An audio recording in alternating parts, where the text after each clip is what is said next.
Səidə xanım, biz də ildə heç olmasa bir dəfə gedirik də yoxlanmağa, amma mammografiya doğrudan da çox ağırlıdır. Hətta elə düşünürlər ki, xanımların əksəriyyəti düşünür ki, yox, orada əgər mənim nəyimsə varsa, o sıxanı daha da bəli, artacaq ağrı və zədə vermiş olacaq. Mən çox üzr istəyirəm. Ümumiyyətlə mammografiyada ağrı deyə bir şey yoxdur. Sadəcə bu insanların psixoloji statusudur. Hamı öz psixologiyası. Bəzən UZİ-yə belə gələndə xəstələr qorxur, siz mənə nəsə eləyəcəksiniz. Ultrasəs müayinəsi doğrudan əgər süd vəzni deyiriksə, burada ən azı bir 40 dəqiqə vaxt lazımdır. Bəli, bəzən olur belə fikirlər eşidirik ki, həkim mənə 5 dəqiqə baxdı.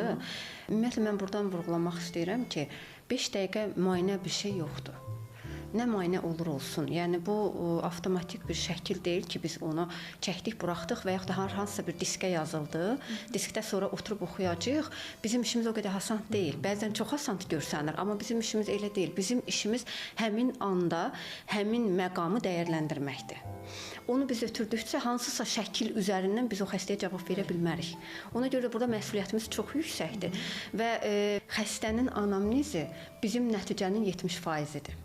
Bir tək süd vəzinə baxıb, mən süd vəzinə baxdım və kifayətləndim, belə bir qanun yoxdur. Səidə xanım, biz də ildə heç olmasa bir dəfə gedirik də yoxlanmağa, amma mammografiya doğrudan da çox ağırlıdır. Hətta elə düşünürlər ki, xanımların əksəriyyəti düşünür ki, yox, orada əgər mənim nəyimsə varsa, o sıxanı daha da bəli, artacaq ağrı və zədə vermiş olacaq. Mən çox üzr istəyirəm. Ümumiyyətlə mammografiyada ağrı deyə bir şey yoxdur. Sadəcə bu insanların psixoloji statusudur. Hamı öz psixologiyası. Bəzən UZİ-yə belə gələndə xəstələr qorxur, siz mənə nəsə eləyəcəksiniz. Ultrasəs müayinəsi doğrudan əgər süd vəzni deyiriksə, burada ən azı bir 40 dəqiqə vaxt lazımdır. Bəli, bəzən olur belə fikirlər eşidirik ki, həkim mənə 5 dəqiqə baxdı.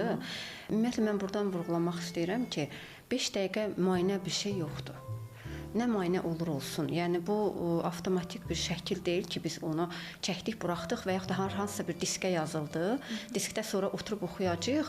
Bizim işimiz o qədər asan deyil. Bəzən çox asan görsənir, amma bizim işimiz elə deyil. Bizim işimiz həmin anda həmin məqamı dəyərləndirməkdir.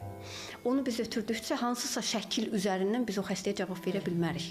Ona görə burada məsuliyyətimiz çox yüksəkdir və xəstənin anamnezi bizim nəticənin 70%-idir. Bir tək süd vəzinə baxıb, mən süd vəzinə baxdım və kifayətləndim, belə bir qanun yoxdur.